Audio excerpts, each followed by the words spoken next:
Hey guys, today I'm going to be talking about work-life balance, how you can have a mom life and yet still be able to get some stuff done and pursue your calling. So that's what we're going to talk about.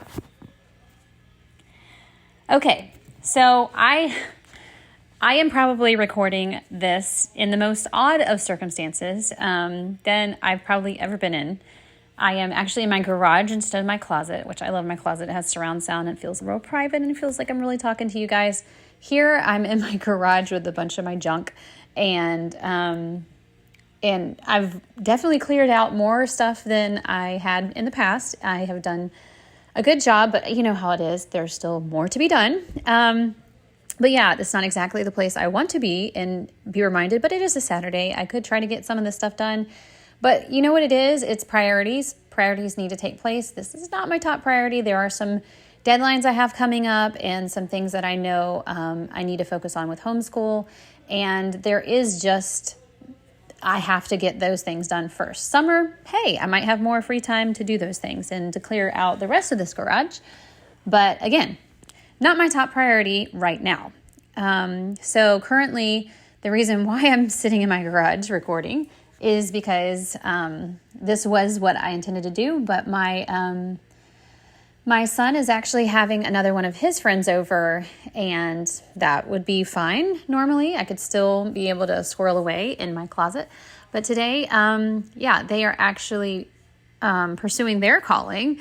My son, obviously, he has a YouTube channel that he likes to engage in.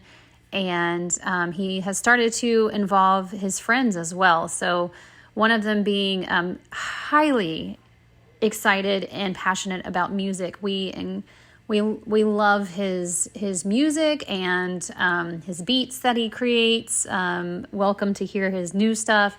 Well, this time they're actually recording together, and my son, he has not exposed himself to a lot of different types and genres of music, more for his preference, not because of his parents. My husband and I, we have a decent awareness of all the different genres, and we just have our own preferences, but our son has been very limited in what he wants to listen to. It's just his brain and how he works, but yeah, his friend is like, wait, I want to see your reaction. I want to make a reaction video on what you really think about these different types of genres.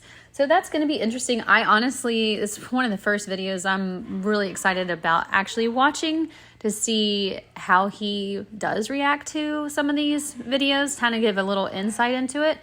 But hopefully you don't hear them screaming or music playing in the background. So I got as far away from them as I could.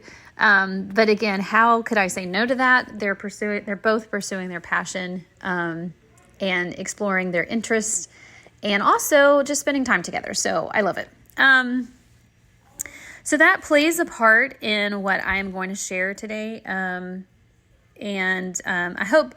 I hope my thoughts become more coherent so that you can kind of grasp what I'm putting down. I wanted to start today first in First Chronicles, and I wanted to highlight Chronicles. A lot of times is a list of genealogies. If you don't know what's going on with the genealogies, I wouldn't start with this book of the Bible to actually explore, because it makes no sense to you. You might glaze over it. But if you see it in reference to what they're trying to do, it comes alive. So if you're not sure how that plays a part, and need more insight, Bible Recap is a great one to just really go through the Bible, and she really gives pockets of information that really bring it to life and help it just understand it in the cultural context of what's happening, or why they're writing it, or what kind of book that this is, what genre of book it is. Is it poetry? Is it a history book?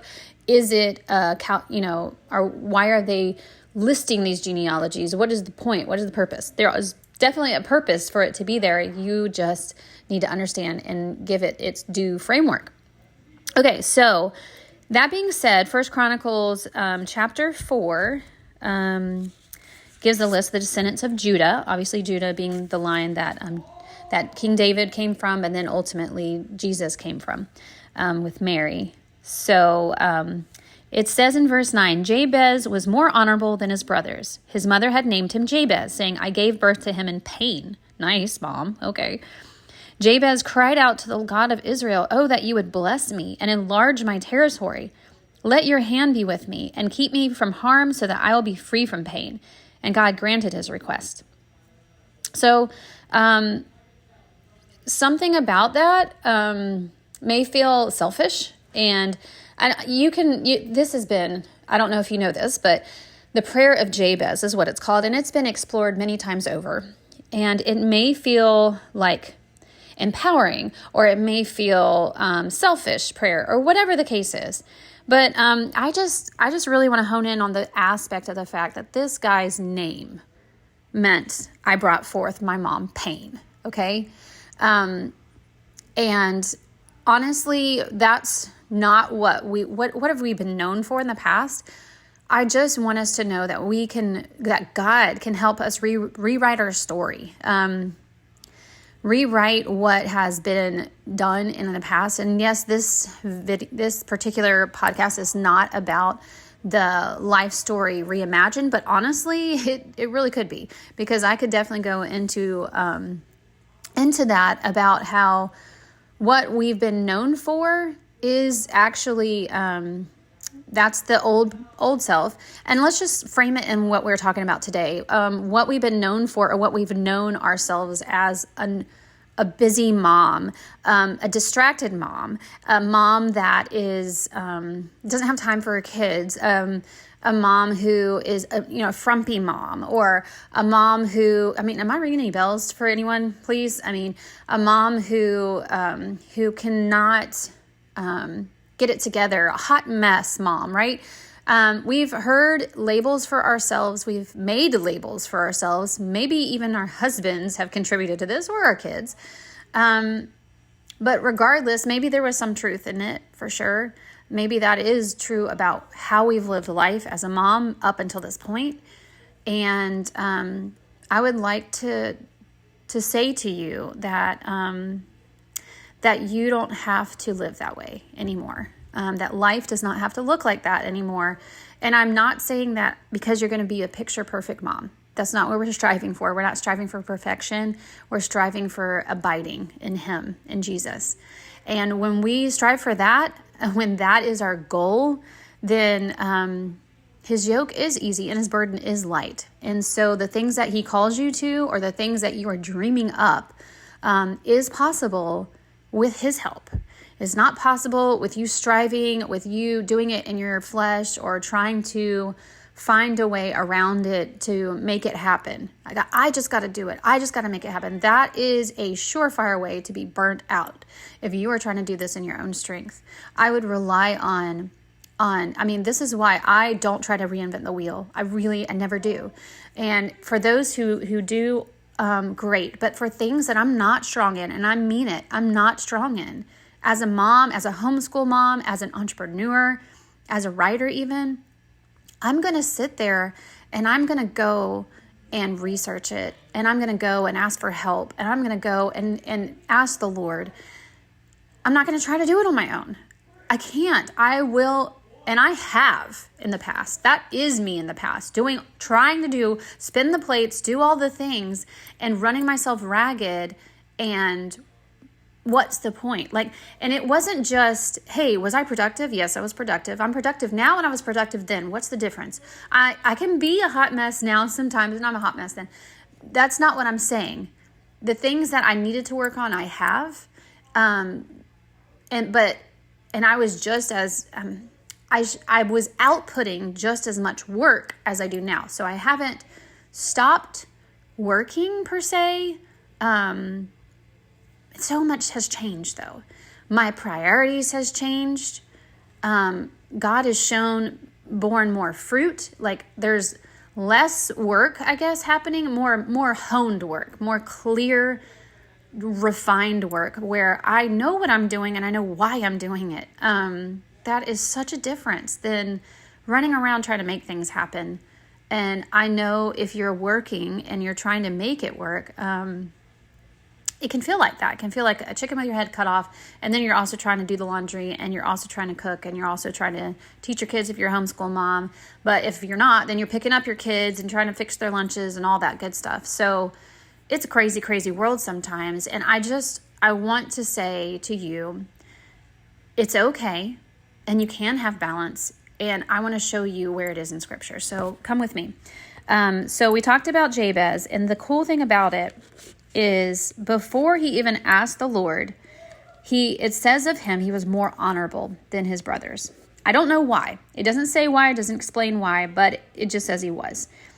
And the one thing I do know about him is that when he was causing people pain, or he himself was getting into trouble or whatever, he knew where to go. He knew who to cry out to, and he cried out to the Lord. And so that part, I mean, hey, I'd honor him for that. But also he had some pretty bold prayers. Like, okay, he's like, hey, rewrite my name. My name means I make pain. Can you rewrite it, right? Can you change what people say of me? Can you change what I say of me? Can you change what my kids think of me? Can this change? The answer is yes. Yes, and he will, and he wants to. And thank you for giving, God says, thank you for giving me the room to move in your life and to do the thing and to help you with this. Because if this is what I've called you to do, if you are praying in God's will, then you will have that.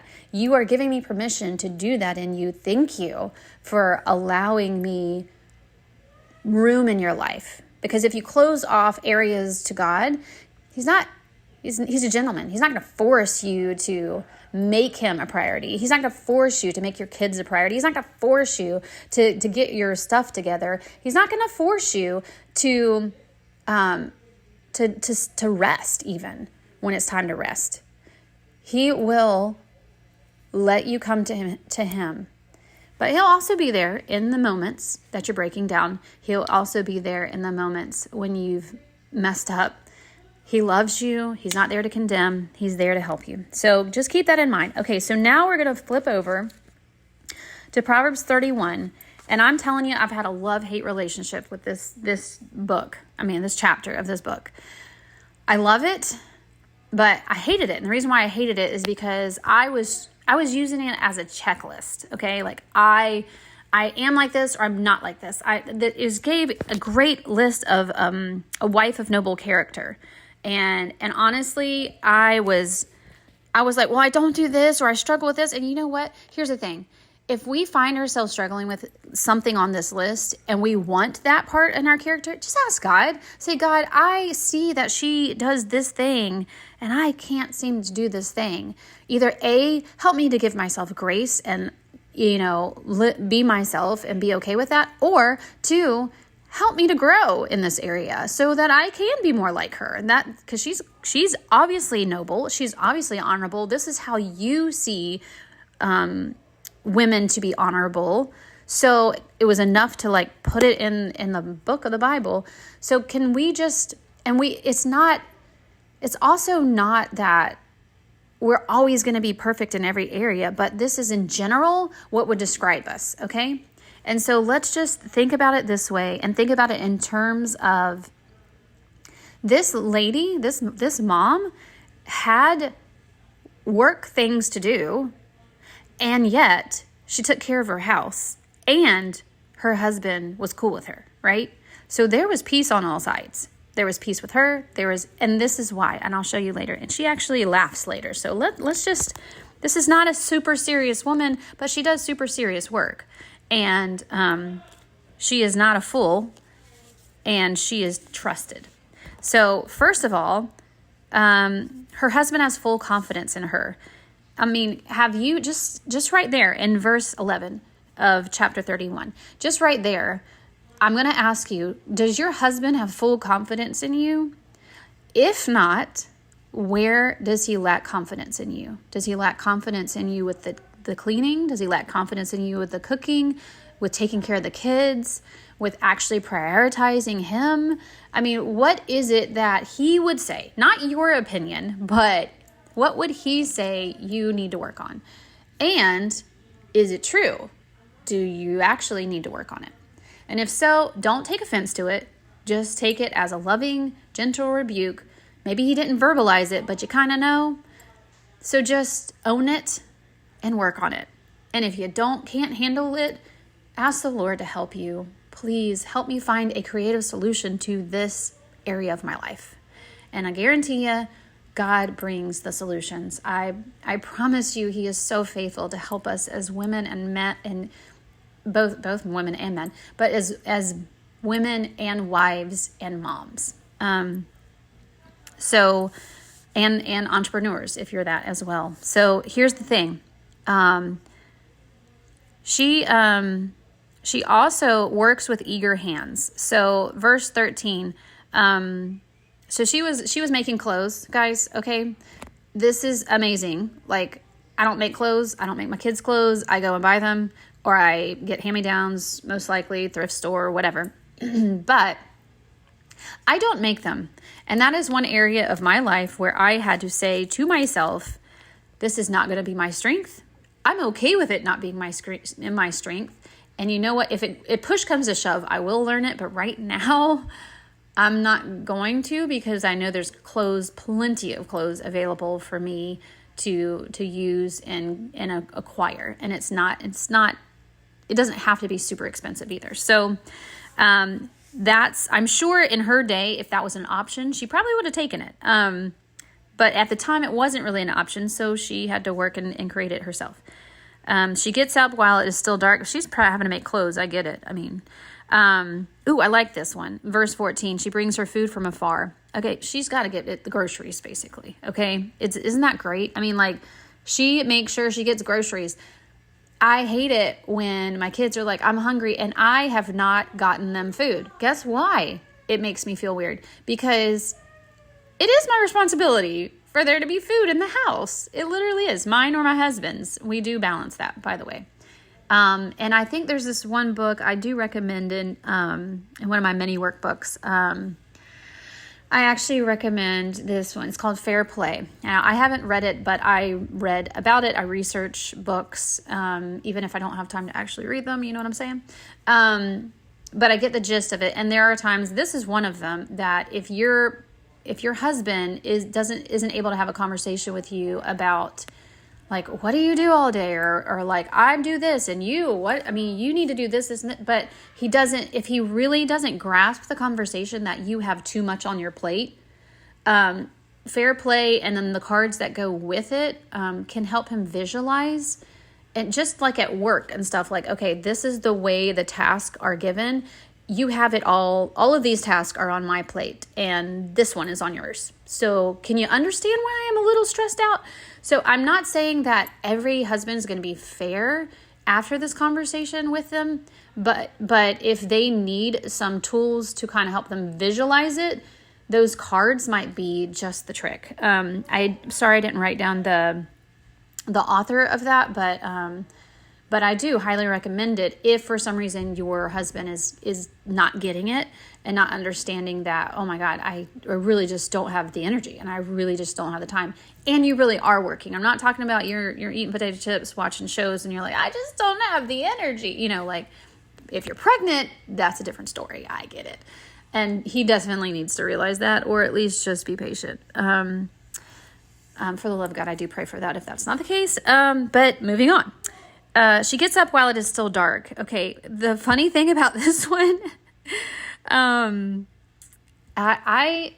can, and I will if my husband asks me, or if we have something to do early that morning, I can do it for sure. Is it my sweet spot? Is it my strength? No. My strength is actually being able to stay up late. My husband's strength is able to get up early. It is just the way it's always been. It is definitely the way that we naturally flow. I have gone to bed a little bit earlier so that our schedules will match a little bit better. And he has, I can't say that he's slept in any, but he does try to stay up a little bit later, just again, so that we can match each other in what we're doing. But we've been married 22 years. We're not sitting there having to be carbon copies of each other with our schedule. But if in a season, especially if your husband and you are in a season where you're missing each other, you feel like sailboats in the night where you just pass each other, then something has got to change. If that means that even though you're not a morning person and your husband is, you got to get up a couple hours early to be able to meet with him and talk with him and be able to connect, then do it. If it means in the middle of the night you need to talk with him or connect with him, then do that. If it means at night. And the reason why is because it breathes life to each other, and it'll breathe life to you, believe it or not. I know you don't think it, but it really does. And it's needed. And so, so those little adjustments in the way, and I'm not saying if you're already getting up in the middle of the night to feed, I'm not saying that is ideal during those seasons, but you know what? Make it happen. Find a way. Like you have to wait till the kids are in bed, and that's when you have those good conversations. If you have to wait till they fall asleep in the car if they're really young, and you drive around, and that's when you have those conversations on a Sunday afternoon or something. Just make it happen. Find what works for you too, and that way you can still not be missing each other. That's very, very important to keep not just your family going, but also your marriage. So I know it was more like mom life balance, and work life balance, but it's also has to do with your husband too. Okay, so what else was I going to? I want to remind you that, and this is a big key moment. I know I'm in the middle of this, but we're spider web brains. So we know how to work back to it and get our thoughts across. Okay, so I just wanted to remind you that the family and having a family should and can enhance what you're doing. I've seen this a lot of times where, ironically, I'm interrupting my what I was going to say this, but it's about, how kids can feel like an interruption to your work, or the flip side. They are everything that you do for work, and you never get to the things that you feel called to. Neither should be happening. You got your priorities out of whack if that's the case, and here's why. When you give time to your kids, it has a tendency to breathe life into your work. And also, when your work doesn't overconsume and spill over, then your kids feel like they are still a priority. And a lot of times they will give you, and I'm not talking about toddlers and babies. That's not what I'm talking about. It's just not that way. They don't know how to do that right now. But older kids, I would say middle school to teens, they need you, but they have the ability to wait until you're available later in that day. And so, a lot of times, if it means like you have to stay up one more hour because you spent time with your teenager or tween, then that's what it means, because that sacrifice of an hour, so I get 7 hours instead of 8 hours or something like that, that sacrifice of 1 hour was worth it. The reason why is because you just poured into that kid and said, hey, look, I'm not even done with my work, but I'm going to pause because I feel like this is so important. Or you're also teaching them life skills if you say to them on other times, I'm not saying do everything all the time, break it up. But if on other times you say, hey, I'm almost done, let me finish, and then that way you have my undivided attention. Way to frame it, right? Help them know, make sure that the message they get across, because what you say isn't necessarily the message that they hear. What you say is what you want them to hear, but what they hear is what they hear, right? So if they see that you keep putting work before them, then they're going to feel like the message they come across, doesn't matter what you say, they're going to feel like I'm not as important. Why? Because your actions spoke louder than your words. That cliche actually rings true a lot of times with kids. And so if you say, hey, I want to take a priority, let me finish this, and then we'll do that. You said, oh, their message that they come across is wow, and you do it. Make sure you actually do it, whatever it is that you say you're going to do. They say, wow, they came around and they made it a point. They remembered me, okay? See how that works? So it really matters what message your kids are hearing. Not to so that you feel guilty. I'm not saying that. It's just assessment. We're just doing assessment time. We are not letting the enemy have a space in our head to say that condemnation is not for us. It's not for us to be guilty about. It is for us to breathe more life into our kids and make that message be the true message, because we know we love our kids. We know that we want them to feel that they are our priority, but we have to adjust our schedules, our lives, our work in order to make that be the case. If that means you have to cut back on how much you're making, on how much work you're taking on, adjust, make it happen. Or if what matters to them more isn't quality time, it's mom, dad, I really want you to be able to provide for me this particular thing, whether it be dance classes, gymnastics, or whatever, which is what I hear, very expensive. Then you taking on more work for that reason actually might make them feel loved more. Like, wow, she put this up, but she was willing to take on more work in order for to make this happen for me. So it really depends on your kid. Each kid is different. You got to adjust accordingly. So, okay. She considers a field and buys it. Guess what, guys? In verse 16 of chapter 31 of Proverbs, this lady, she's doing some purchasing and some investing, okay? This is not someone who is just sitting around taking care of their kids all day, okay? Yes, it's their priority, but it is not the only thing that she does, okay? That's what I see. She sets about her work vigorously. Her arms are strong for her task. You know what? She does her chores, basically. And she doesn't say, I'm not strong enough to do my chores, or I'm so tired.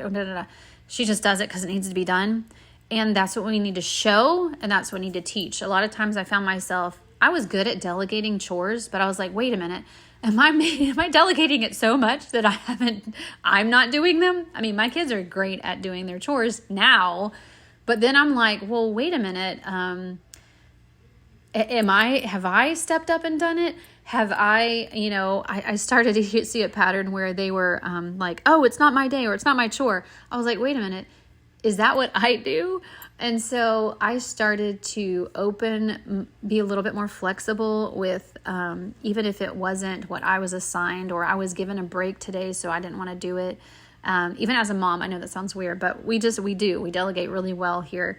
And, I started being like, okay, well, I know you're tired, so I'll go ahead and do this for you. But I made it a point that they knew it was still their chore that I was doing, not to make them feel guilty, but to kind of set a model and a precedence of, hey, I'm willing to be generous. Look, it's kind of like, it's not bad if I'm talking to my fellow mom. I'm not going to sit there and be like, hey, look at me. But we do want to say to our kids, hey, look at what I'm doing. Model what I'm doing. Because Paul did that. He said, hey, follow me as I follow Christ. Do what I do, right? This is because if we know we're doing the right thing, we want to draw attention to our kids and be like, hey, you see what I'm doing right here? This is why I'm doing it. This is kingdom work right here. I want you to take note of this and follow. Jesus did it too. He said, hey, this is what I'm doing. I want you to go and do likewise. In fact, he empowered them to do so. So it is okay when it comes to our kids to say, hey, look how diligent I am. I have a deadline coming up and I make sure I try to get it done. It's a week ahead. I'm doing it so that I can have free time to spend with my family. Look how fun that is. So we'd want to set that example. And it's okay to be working, and it can show them what work is supposed to look like. And I'm talking about work where you get paid, that kind of work. They see you working all day for free. If you're a homeschool mom or just a regular stay-at-home mom, they literally see you working all day, but they think nothing of it. They just say, oh, well, when I'm a mom, I'm going to be like that, or whatever. Or, man, I'm going to look for a wife that's so diligent like that. But if you have some sort of income coming in, just even like some sort of boss or some sort of commission that where you have to do something for a deadline or a client or something like that, it gives them a glimpse of what it could look like and how they can respond to their boss and how they could respond to their deadlines. And I'm not saying they'll do the same thing or that they will, take it to heart. But at least you're modeling it, right? That's just, I'm not saying do it on purpose if God has not called you to that. But if you're here, my guess is that he has. Either you are working because you have to, or you're working because you want to, you feel called to do certain things while still raising kids, while still possibly even homeschooling, which commend you. I do it. I know it's a big thing. It's not for the faint of heart at all. But yet, if it's part of our calling, you can't resist when God has pulled you in, but the way it looks should be a little bit different. All right. She sees that her trading is profitable. Okay. So here's the thing. It is important to note if you're spinning your wheels doing something that is not making any money, and I mean for a while, like you've given a good 6 months into a business venture or whatever, can you stop and assess and say, is this profitable? Is what I'm putting into it getting any return? Okay. And if it is not, it could be a no, and you need to stop, put on the brakes, go try something else, or just spend more time with your kids and enjoy it and say that income is not working out. It's just not. Or like, I know a lot of women who's decided to stay at home because guess what? I am making just enough money as I'm paying the daycare. What is the point, right? So when it's not profitable at all, you have to ask yourself, what is the point, right? You have to factor that in. That needs to be, you need to assess it. You need to take time to do that. It's very, very important. And so if it is not profitable yet, okay, let's just say it's a business adventure. It's going to take sometimes the first year that a business is getting going. The first year, you may not be in the black, okay? And that is normal for a true entrepreneurship venture. There are times when it wasn't the case, and I was in the black the first year, and I was thankful, and I needed it to be. But not every business venture is going to be like that. And so even if after 6 months you go, okay, there's no profit, but I still believe in my heart and have confirmation of this, that this is the direction I'm supposed to be heading in, and God is leading me here. And I still have God encouraging me and pushing me on, even though I don't see the fruit of it yet financially, or in what other metrics you're using. So here's the thing. If you still need help with confirmation about where you're headed is the right direction, or even if you haven't started it, but you really want confirmation before you go and try to blaze that trail, you probably want to go through my workbook. I'm not going to say I just know it's going to help you pinpoint your passion. Look it up if it's on Amazon right now, but not. This one isn't about that, but I'm telling you, if you find that it's something is missing, we don't have confirmation yet. Okay. I don't have exactly clarity. I'm just doing it. I think it's the right thing. I think God is in it, but I just really need confirmation. And a lot of times people come to me and go through the workbook when they don't even have that much insight. Like they don't even know what's next at all. They just have a next phase of life. Maybe they're an empty nester. Maybe they're about to enter college, and they just do not know at all what the next phase needs to be, what the next step, what their career needs to be, what it needs to look like. Or they're a stay-at-home mom and they're like, I have this pulling towards something, but is that God? It's so risky when I'm having kids and my kids are so little. Why would I be starting this right now? So that kind of thing is going to help you. There's some other things that I do want to suggest as well. Boundaries books by Dr. Henry Cloud and Dr. John Townsend. That kind of gives that sense of healthy boundaries, where you're not letting your boss pull too much away from you that you should be giving to your family. You're not letting your church make you say yes to things. And hopefully your church is good and doesn't guilt you into stuff. But if you're at a church that does do that, then there's some healthy boundaries you do need to set up, so that you can be happy and actually give out of, what is it? God loves a cheerful giver. you can give cheerfully. You can give out of not compulsion because someone else asked you to, but because you desire to do it, you want to do it, that kind of thing. So, and then also boundaries in your marriage. When I was talking about fair play and stuff, there is a boundaries in your marriage book. I've actually gone through that one that I really appreciate. I think there's one that's boundaries for your children. If that's the case, then I think if you have issues with that they're asking, I know at some point my leader type oldest kid was asking so much because he was used to being the squeaky wheel. He was used to being the attention hog, all that stuff. But I wasn't able to serve my other three kids effectively because he was so much that way. So I had to help him. I had to say no in things or later or whatever and help him learn how to respect other people's time, other people's conversations, all that kind of stuff. I had to help him learn it in order to do that. I had to not enable him, and I had to personally give healthy boundaries. And that could be the case with a kid, a spouse, a boss, all that kind of stuff. Another thing, let's move on. Okay, so she extends her hands to the needy in no fear for her household because everybody's clothed. Okay, so yeah, you think ahead, the season that's coming up and like, okay, we need to get summer clothes, we need flip-flops, we need bathing suits, all that stuff. That's just all it's saying really is like, okay, she gives a heads up on what we're gonna need jackets, gonna get cold soon. She doesn't ignore those things because she's got deadlines or because she has work that she's got to get done. Those things need to happen primarily, and you will feel happy and not fearful and good doing your work and all that stuff when your kids are taken care of.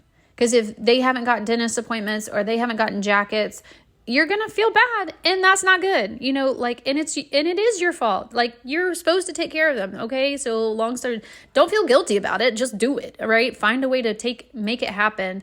And I'm just as guilty of that sometimes, not feeling guilty, but I'm just as guilty of like, oh my God, I got to make that appointment. I'm like 3 months later, I haven't made the appointment. Yes, we do need to do the thing. Whatever that thing that God keeps bringing up that is like needing to happen, like do the thing. The Holy Spirit helps us, reminds us about those things for a reason. Okay, so also she's generous. In the sense that if she has extra, she's not going to be like, oh, well, I could give that, but oh my God, I don't want to do that. It just is trouble and inconvenience. But when our kids, again, this is not a generous, abundant time for our life. If you're not in abundance, you don't feel pressured to be generous when you don't have anything. But even if you are poor right now, but you have extra of something, you can give that extra. You don't need it. And that's the real deal, because in America, we most likely have extra of a lot of stuff that we don't need. I'm in my garage. I can say that for a fact. I have stuff that I don't need that's extra that I can easily give away. And and most of us, if we're being honest and haven't gone through a hugely minimalized life purge in our household, then we probably have too much stuff. And most likely we could probably all go through our house probably every day and find stuff that needs to be purged. Don't do it. Don't declutter every day. That would be insane. But do declutter and do be generous and let your kids not only see you being generous with that stuff, but also and not holding on that stuff and encouraging them that, okay, well, I think the reason why you have your toys all over the floor is because you probably have too much stuff. And I don't mean that as a threat. I just mean that as a reality, right? It's the same with me. It's like I have too many things, then I don't need the things. I don't have space for them because I don't need them, half the time. I'm not saying it couldn't be. I'm not a declutter expert, but whatever. Okay, so but also when you see people that are in need, homeless people that are on the street or things that are just different situations, especially if you go to church, you have a lot more connections with those needs.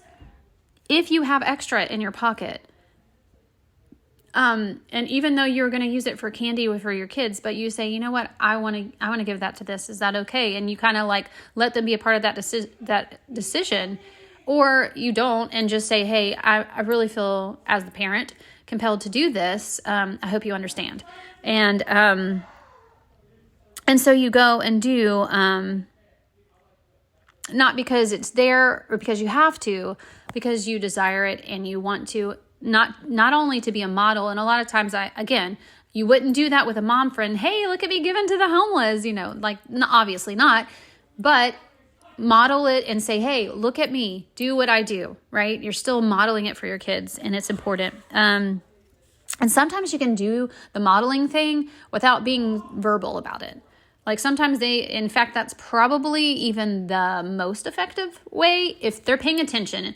If they have ADHD and they're kind of have a la la land kind of brain sometimes, then you might have to point out those things to them. But if they are very observant people, then they will notice. These type of kids will definitely notice, and that will impact them even more if you don't say it. Because they will just already find that lesson without having me told.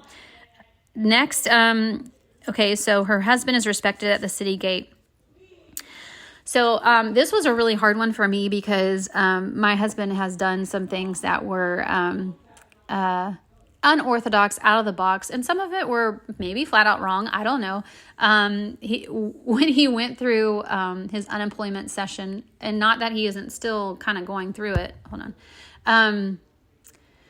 But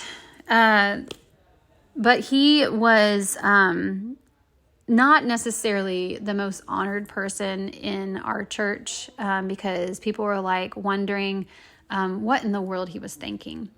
And I can tell you this.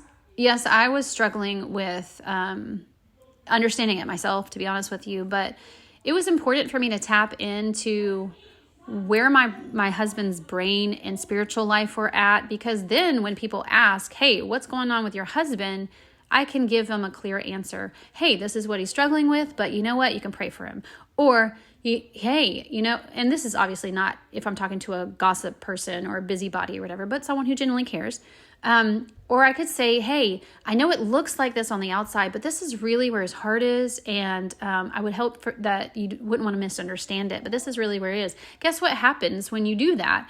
Not only do you build up your husband, if he does find out that you were talking nicely about him, even in the midst of a really tough time, but you're actually supporting him in that, and you would want him to have your back too. Like, say you work and you homeschool, and then someone comes to your husband and is like, oh my gosh, is she able to homeschool them?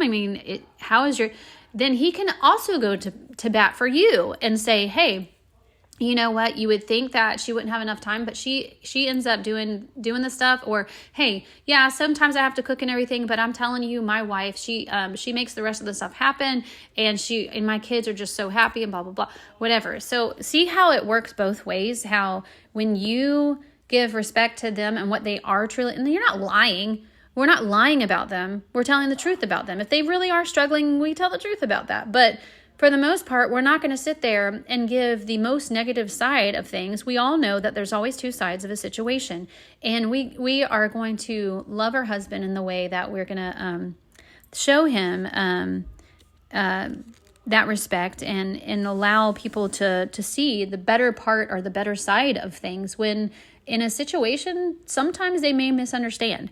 And so I think that maybe, and I think that's why it's on the list, is not, hey, he just happens to be a respectable husband.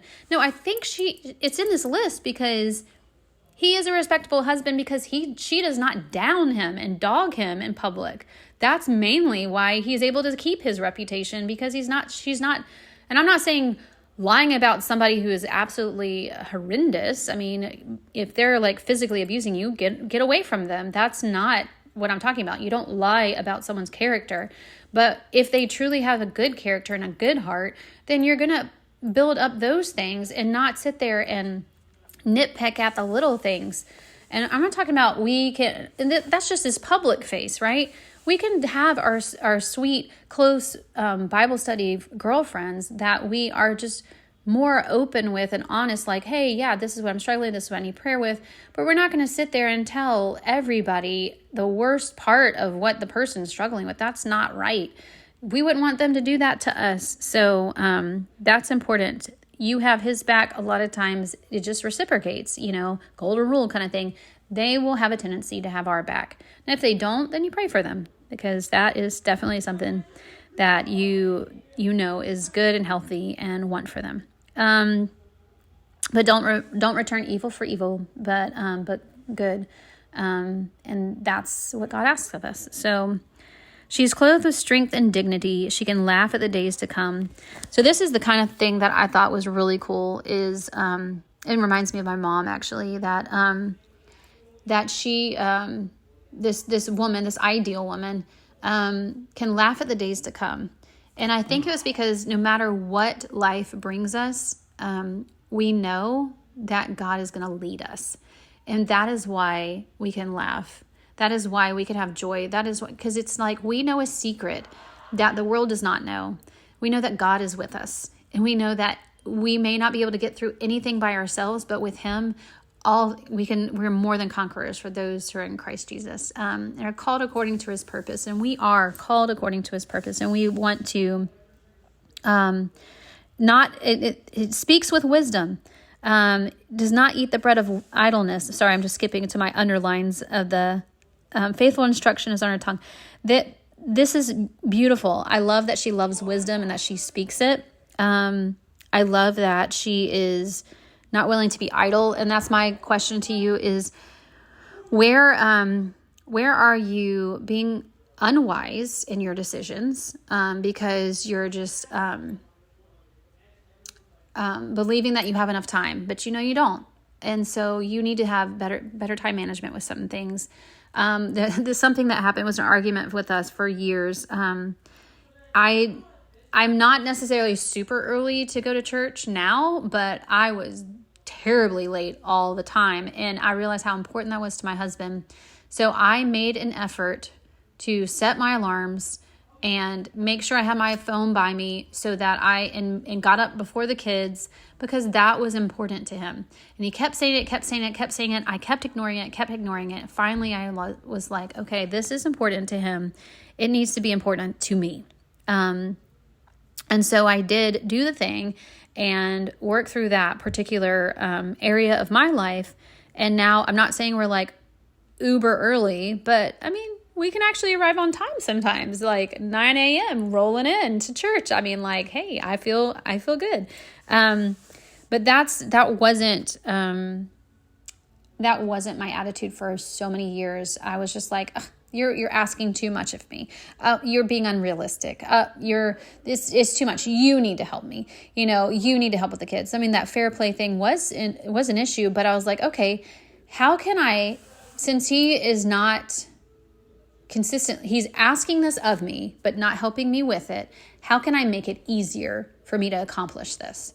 So I found a way, which means we're going to have Cheerios in the car if they want to have food, or we're going to eat really early. We're not going to have any food. We're just going to have our vitamins and water, and we're going to eat really early when we come out of church, because that's not going to be our focus in the morning, because that takes too long. I know that sounds bad, or smoothies or something that's quick, like a croissant, like it's not maybe like a full-on breakfast, because I was trying to do that and get them ready and do me and, all this stuff. We're going to set out our clothes the day before. We homeschool, so we don't usually do that at all. That's not a necessity, but we do that before Sunday churches because that was important to my husband. And that prevents us from having any arguments the night before. And if you take your kids to school, I can tell you this, set out their clothes the night before, have them pick it out the night before. And I'm talking about shoes. I'm talking about everything that they need.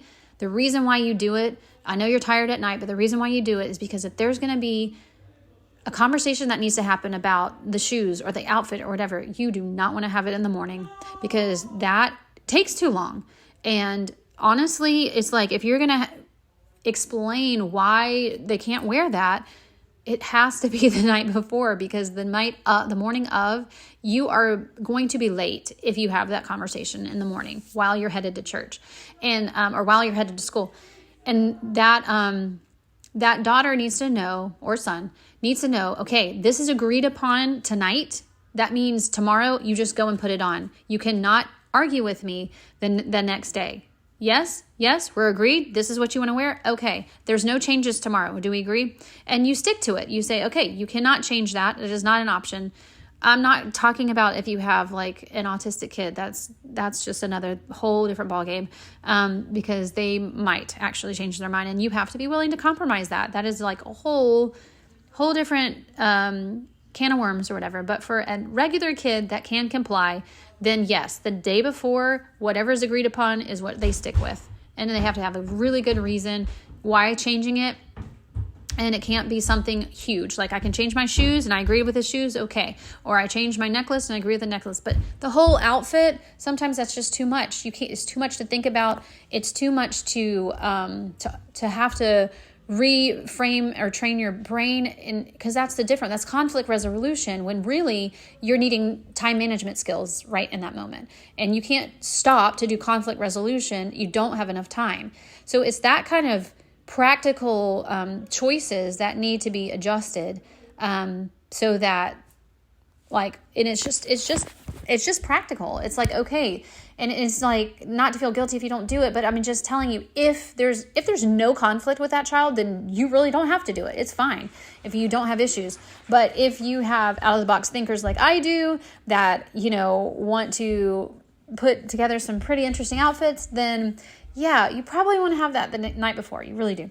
So some other things that were good potential books that if you want to read is Life Interrupted by Priscilla Schreier, or Well-Watered Women with Gretchen Saffels. The reason why I recommend the Life Interrupted is just for just like things that your life didn't pan out the way you wanted, etc. She's a great teacher. I love it. And then Well-Watered Woman, that hit me in the face of just beautiful to just, wow, like if you're just going through life, and this isn't necessarily about work-life balance, but it's more like coming back to the waters and remembering that it is your life, coming back to the daily bread and remembering that, oh my gosh, how did I ever live without this? This is life.